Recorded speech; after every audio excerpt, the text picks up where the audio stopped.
कोई रैलीज हुई, कहीं बड़े बड़े कोई क्या नाम रैलीज होने के साथ साथ जहाँ पर लोग थे और जो हमारे नेता थे, मंत्री थे, उन्होंने हमेशा से महंगाई के मुद्दे को उठाया। जहाँ पर भी रैलीज हुई, खासकर खड़ा पत्थर में, गुम्मा में और हमारी खनेटी में, जहाँ जहाँ पर भी रैली हुई वहाँ पर हमने महंगाई के मुद्दे को उठाया। महंगाई तो आप देख लो कि आज के टाइम में पेट्रोल के दाम देख लो और आप सरसों के तेल के दाम देख लो, और जितना भी एक रोज़मर्रा के जीवन में जो काम आने वाली चीज़ें हैं उसका निरंतर दाम बढ़ता जा रहा है हमारे पूरे हिंदुस्तान के अंदर। तो मैं यही कहना चाहूँगा कि इसके ऊपर जो हमारी एट प्रेजेंट सरकार है उसका कोई कंट्रोल नहीं है और निरंतर ये जो दाम है बढ़ते जा रहे हैं। और हमने जो रैलियाज की, प्रेस कॉन्फ्रेंस की, जहाँ पर भी बात की, हमने महंगाई के मुद्दों को उठाया।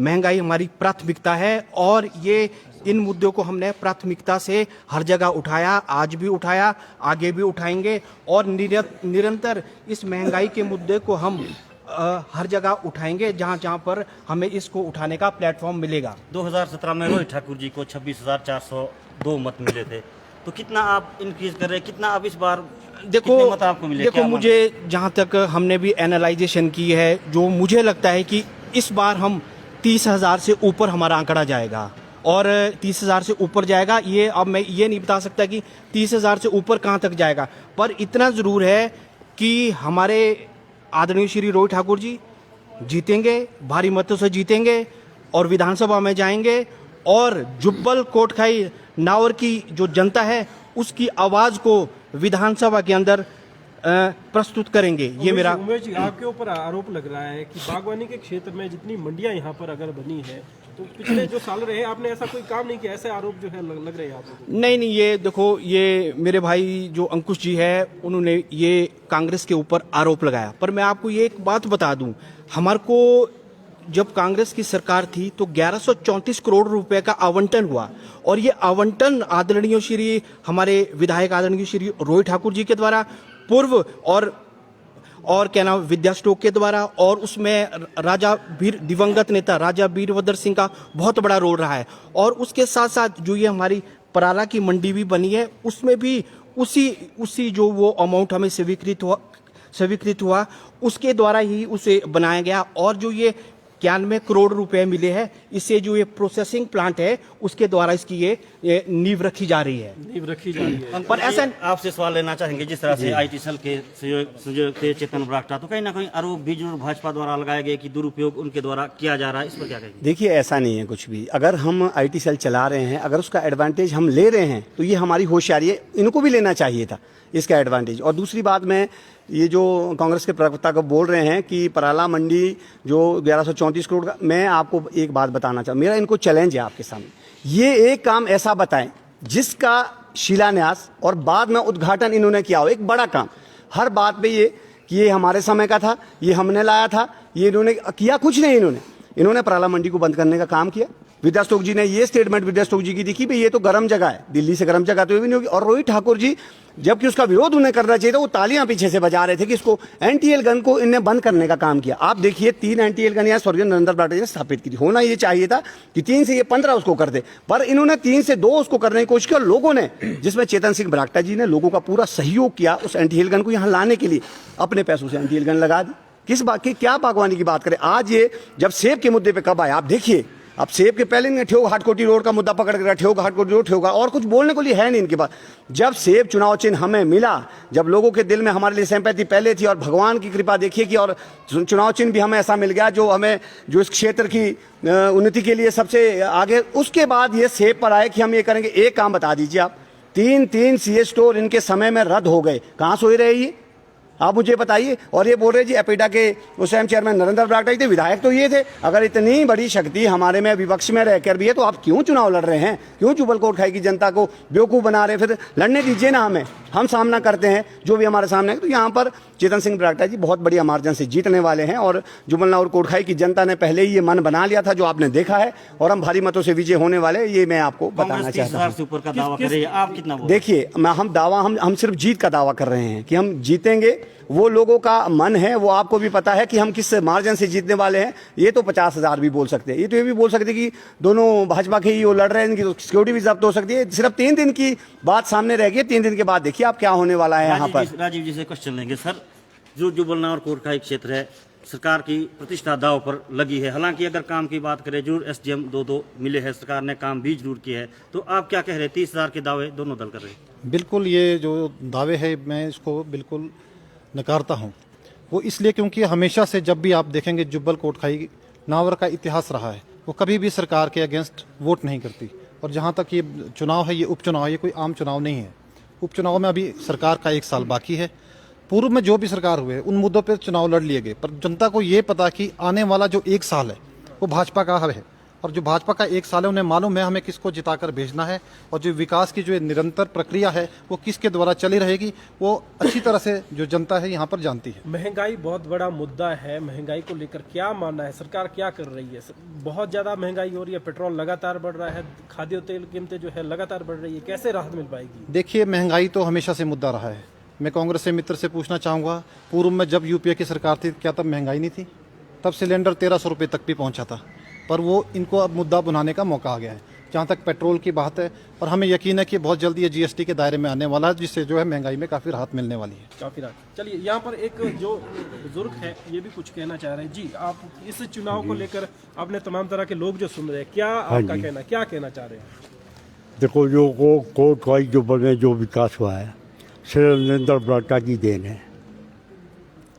आज तक जो भी विकास हुआ है, जो भी आज से पहले कभी कोई यहाँ दफ्तर खुलना था, कोई ऑफिस खुलना था, कांग्रेस टाइम में, किसी की टाइम में यहाँ जमीन जगह नहीं है, जरूरत नहीं है, तो नरेंद्र बरागटा जी ने क्या घर से जगह लाई, उनने यहाँ इतनी इतनी बड़ी बिल्डिंगें बनाई, इतना बड़ा विकास किया, हर काम किया। क्या ये जहाँ आप खड़े हैं ये नरेंद्र बरागटा की देन है? स्टेडियम है, बस स्टैंड है, गुम्मा में आपका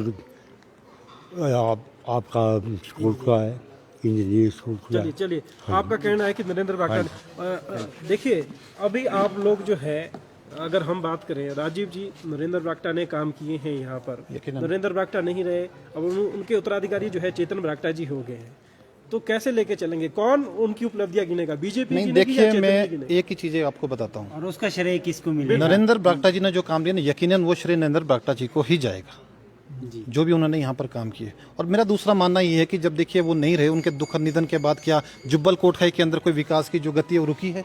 आप सब देख रहे हैं कि उसके बाद वो जो गति जो है तीव्र रूप से बढ़ी है। कहने का मतलब ये है, जो जयराम ठाकुर जी की सरकार जो प्रदेश में है वो जुब्बल कोटखाई के बारे में अच्छा सोच रही है और अच्छा आगे सोचेगी। और मुझे चलिए अंकुश जी, नरेंद्र बरागटा जी जब तक थे, पार्टी में थे, बीजेपी में थे, काम हुए तमाम तरह के, और कांग्रेस का किला यहाँ पर बेदा था। नरेंद्र बरागटा जी नहीं रहे, लेकिन चेतन बरागटा जी भी निष्कासित किए गए हैं, कैसे काम होंगे? ये आप देखिए, बलवीर वर्मा जी इंडिपेंडेंट जीत के आए, प्रकाश राणा जी इंडिपेंडेंट जीत के आए। आपके पास एक विजन होना चाहिए, आपके पास विजन होना चाहिए, काम हो जाते हैं। सरकार किसी का आपको लगता है रोक नहीं कांग्रेस सकते। और विजन के पास नहीं, इनके पास विजन कांग्रेस के नहीं पास कोई विजन नहीं है। मैं बताऊं, बीजेपी वालों ने जिस कैंडिडेट को टिकट दिया है, अगर उस कैंडिडेट को उन्होंने लड़ाना था, 4 महीनों से क्यों उसको स्टेज पे नहीं चढ़ाया? 15 दिन से चेतन सिंह बरागटा जी को चढ़ाया, और उनके कहने पर ही ये सारे काम हुए हैं जुब्बल और कोटखाई में। चेतन बरागटा जी ने दिन रात इसके लिए काम किया। ये आपका 2 एसडीएम हो, बीडीओ ऑफिस हो, जो भी यहाँ पर काम हुए। हमारे बोलने का हमारा ये नहीं है कि हमारा कोई उनसे, नीलम जी से कोई रोष है। हमारे बोलने का मतलब ये है, जब आप 4 महीनों से उनको घुमा रहे थे तो किसी स्टेज पे उनको भी साथ लेके आते। आपने जब कम से कम आप 2 चुनाव हमारे खिलाफ लड़ते हैं, हमारे पार्टी के जो कैंडिडेट यहाँ से अधिकृत कैंडिडेट है उनके खिलाफ आप चुनाव लड़ते। मैं संगठन से भी ये पूछना चाहता हूँ कि ये क्या नियम है? उनके खिलाफ तो कोई एक्शन नहीं होता है। पहले सवाल उठा था क्या? यस, यहाँ से बिल्कुल, यहाँ से मंडल ने यहाँ से लिख कर दिया, जिले से लिख कर गया, प्रदेश में ना जाने कहाँ दब गया। ये दोहरी नीति नहीं चलेगी। इससे तो लग रहा है कि शरेआम चेतन सिंह बरागटा जी के साथ कुछ नेताओं ने अपनी भड़ास निकाली है, उन्हें जो टिकट से बाहर किया है, ये सीधा दिख रहा है। चुनाव के बाद क्या रणनीति रहने वाली? क्या देखिए, भाजपा हम में शामिल हो गए या आजाद? देखिए, इसमें जो जनता ने हमें चुनाव लड़ाया है, जो जनता चाहेगी वो होगा। जनता बोलेगी आप जाइए, हम जाएंगे। जनता बोलेगी आप निर्दलीय खड़े रहिए, हम खड़े रहेंगे। जो जनता बोलेगी वो हम करेंगे, क्योंकि जनता ने हमें चुनाव लड़ाया। हमारा कोई मन नहीं था चुनाव लड़ने का। हम जो जनता हमारा डिसाइड करेगी उसके साथ हम खड़े हैं। उमेश जी, महंगाई का मुद्दा है, भाजपा के जो प्रवक्ता बता रहे हैं कि निरंतर चलती प्रक्रिया है लेकिन कांग्रेस इसे भुना रही है, इस पर क्या कहेंगे? देखो, मेरे मित्र ने कहा कि यूपीए की सरकार थी, उस टाइम महंगाई मुद्दा था, पर मैं आपको एक चीज़ बता दूं, जब यूपीए की सरकार थी तो उस टाइम पेट्रोल के दाम सिर्फ 60 रुपये के आसपास थे, और जो ये घर में तेल यूज़ होता है जिसके द्वारा तुड़का लगाया जाता है, इसके दाम भी 60 रुपये के आसपास थे।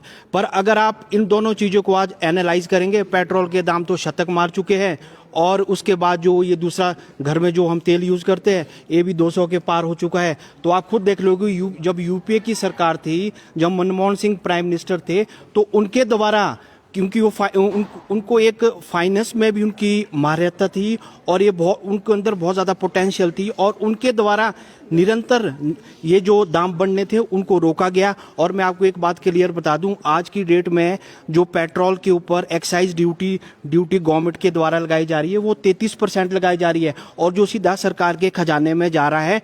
और यदि उस एक्साइज ड्यूटी को वो लोग कम करते हैं तो पेट्रोल के दाम कम हो जाएंगे।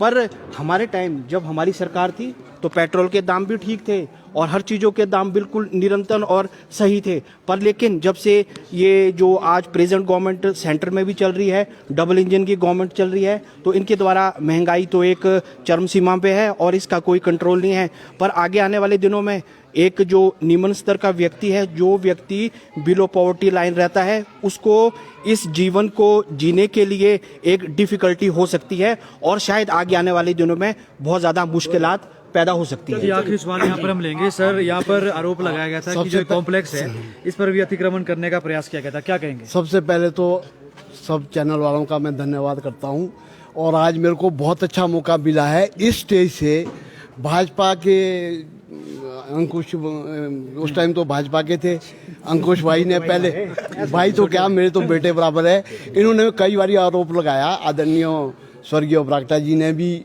मेरे ऊपर आरोप लगाया।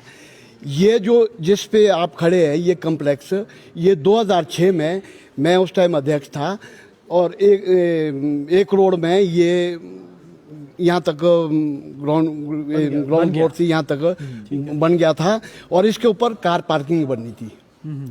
और जब मैं पार्टी टिकट से लड़के आया हूँ, चुनाव लड़के आया हूँ, तो उसके बाद दूसरी बारी जब मैं चेयरमैन बना हूँ नगर पंचायत कोटखाई में, उस टाइम भाजपा के छः सदस्य थे, मैं अध्यक्ष था, वाइस उपाध्यक्ष जो है वो भी कांग्रेस पार्टी से था।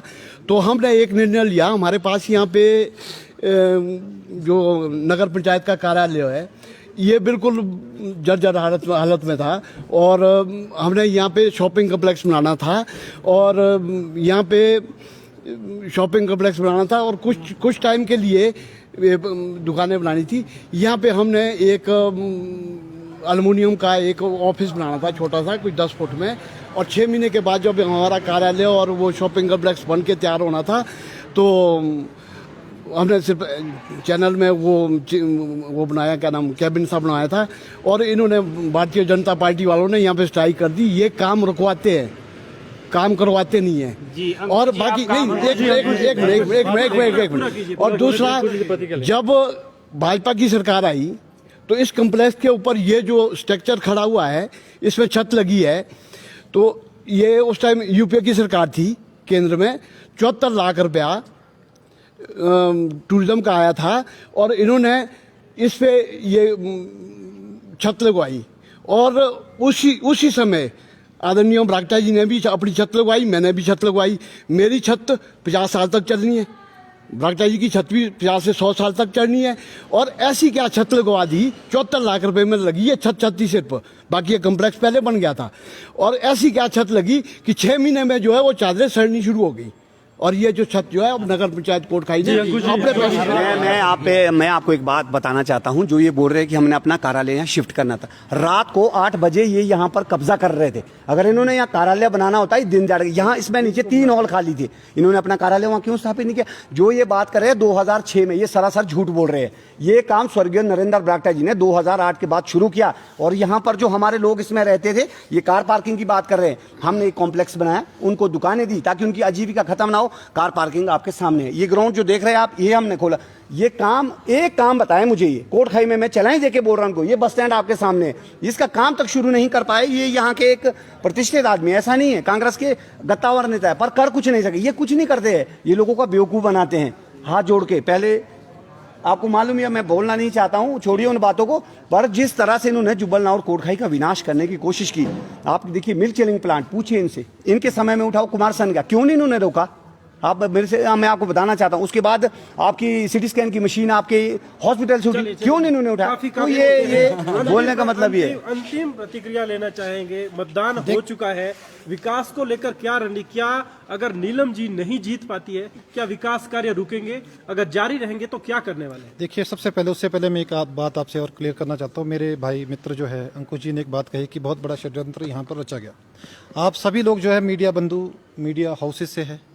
आपने 8 तारीख के बाद शायद हमारे जो आदरणीय राष्ट्रीय अध्यक्ष जगत प्रकाश नड्डा जी का एक साक्षात्कार इंडिया टुडे कॉन्क्लेव में राहुल कंवर जी के साथ देखा होगा, जिसमें उन्होंने साफ तौर से कहा है कि हमने बहुत ही कॉन्शियस और कॉशियस डिसीजन लिया है कि हमने 18 टिकट ऐसे दिए हैं जो कि किसी परिवार से, किसी मुख्यमंत्री का बेटा, किसी एमएलए का बेटा, किसी और से, ऐसा षड्यंत्र तो वो कर नहीं सकते कि यहाँ की एक कॉन्स्टिट्यूंसी के लिए एक टिकट के करने के लिए बाकी की 17 टिकटों को काट दिया जाए।